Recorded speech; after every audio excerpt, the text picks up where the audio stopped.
Adam lived on the outskirts of New York, a quiet and isolated man whose tired face and hollow eyes never revealed the darkness he carried within, and to the world he was nothing more than a warehouse supervisor with routine life.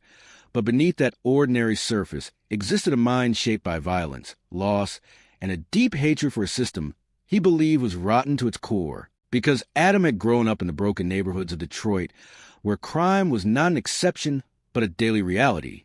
Where he watched his father bleed to death in a gang shootout and his mother slowly disappear into drug addiction.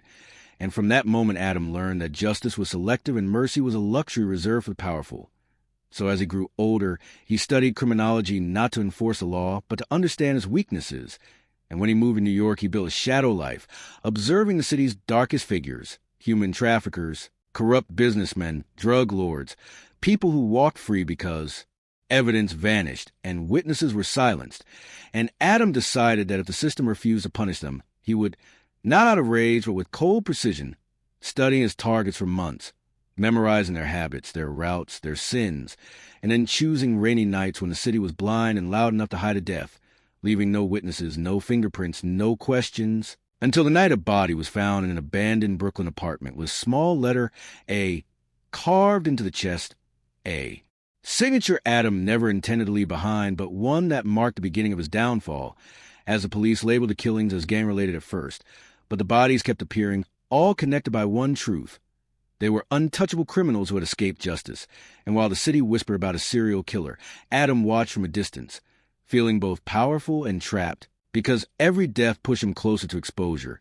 And then Sarah entered his life, a freelance journalist, investigating police corruption, someone who saw Adam as nothing more than a quiet man with a troubled past.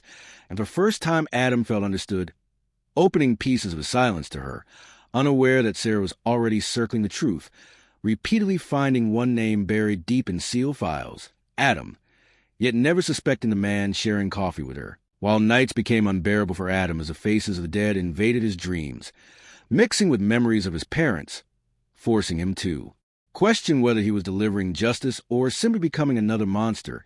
And the answer never came, because one night while following his next target, the streets were suddenly sealed by police, and in the eyes of the officers, Adam saw recognition forming, the hunt tightening, and although he escaped, he knew the end had begun.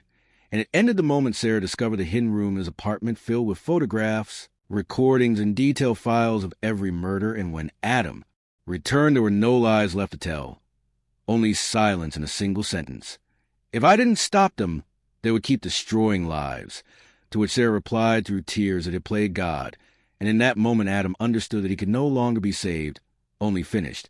As police surrounded the building that night, and Adam fled to the rooftop, a bullet tearing through his shoulder as he fell, smiling as the city lights blurred beneath him, because in his mind he had already completed his mission. And Adam survived a stand trial where the media painted him as a monster while the crimes of his victims faded into footnotes. And in prison, Adam spent his days questioning whether he was truly guilty or simply a product of a broken system, while outside the city moved on, clean on the surface and rotten underneath, because justice never truly wins, darkness never disappears, and crime is never solved. It only changes its face.